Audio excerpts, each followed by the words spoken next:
हाल हे फिलहाल भेलो शादी तोरा एतना जल्दी गेले मोटा गे छौड़ी गेलही मोटा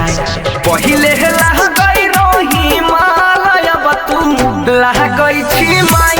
पहिले लाह गई रही मालय बतू लाह गई छी माई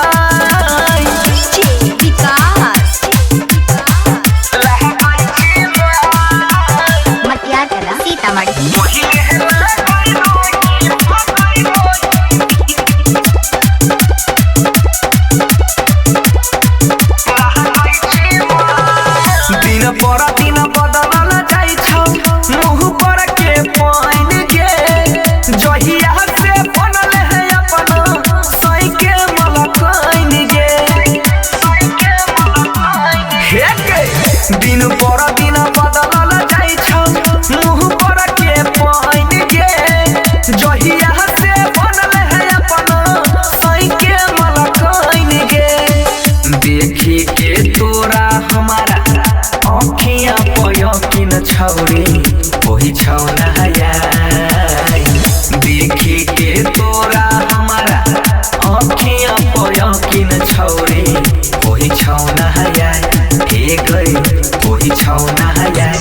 पहिले लाह गई रही मालय बतू लाह गई छी माई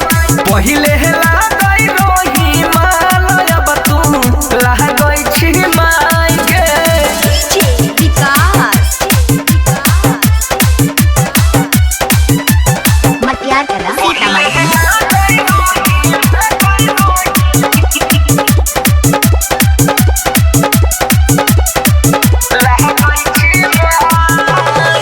चढ़ल जाबानी तोहर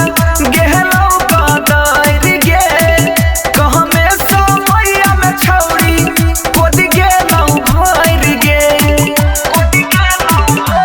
हे गे चढ़ल जाबानी तोहर गेहलौ कदर गे कहमे समैया में छौरी